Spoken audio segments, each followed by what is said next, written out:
Buenos días, estimados estudiantes.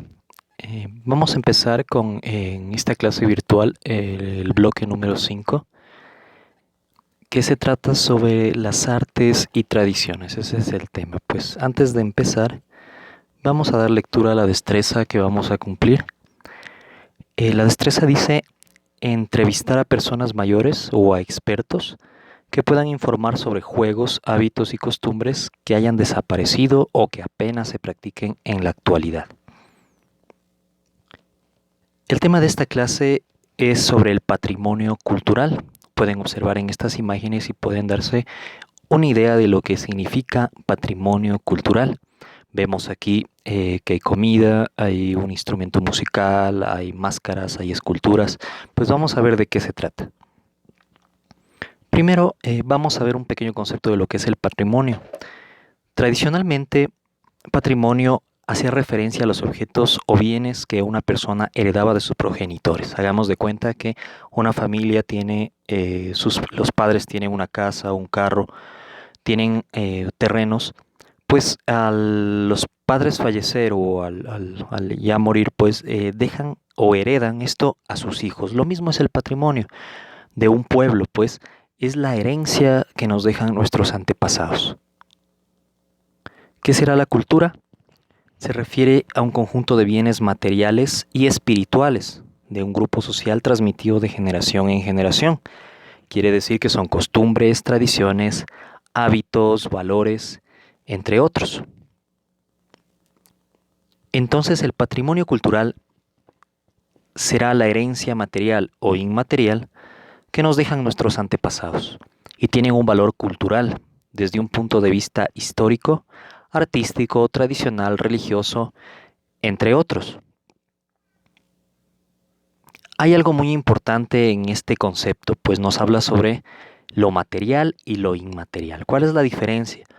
Cuando hablamos de algo material, nos quiere decir que se puede tocar, mientras que cuando hablamos de lo inmaterial es lo contrario, es lo que no se puede tocar. Pero cuando nosotros hablamos de patrimonio material cultural, quiere decir que se puede tocar o que es perceptible a cualquiera de nuestros sentidos. ¿Cuáles son los sentidos del ser humano? Tenemos 5, son la vista, el tacto, el gusto, el oído y el olfato. Entonces, si algún objeto o cualquier cosa que sea heredado o que sea considerado como patrimonio es perceptible con estos sentidos, pues se puede decir que es un patrimonio material, ¿sí? Para entenderlo un poquito mejor, por ejemplo, el patrimonio material sería la música, ya que ¿cómo lo podemos percibir? Pues con nuestro sentido del oído.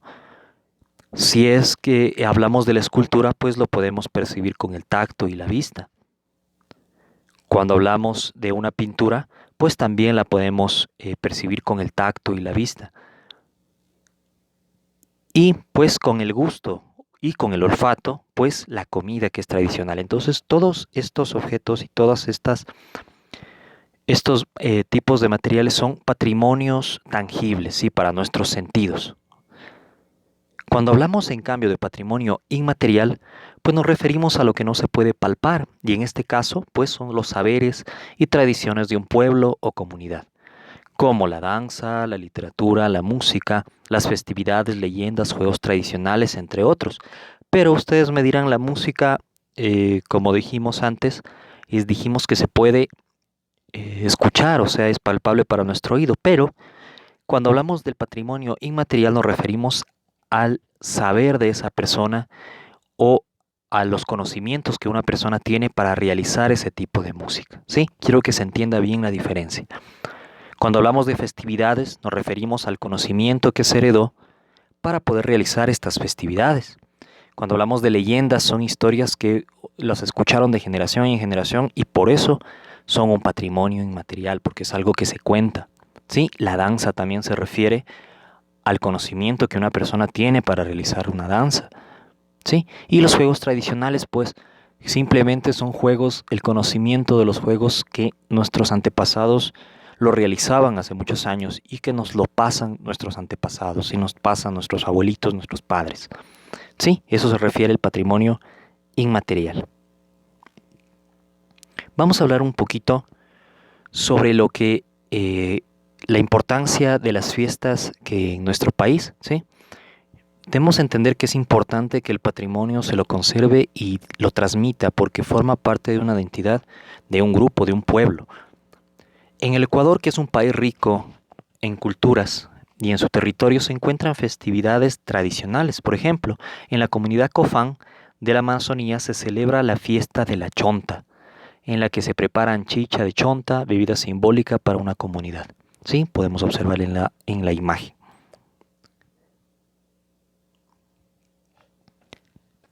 En el Azuay y Cañar existe el juego de la escaramuza, formado con 4 grupos de jóvenes jinetes y un guía. Ellos deben formar letras o símbolos mientras se escucha la música en la plaza. Aquí los personajes principales hacen agradecimientos usando versos humorísticos.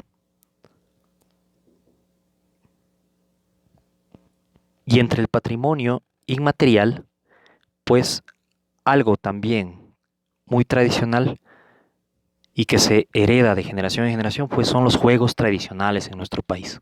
Sí, es una forma muy divertida de compartir con los demás miembros de una comunidad, ya sea en la escuela, en el barrio, en la familia.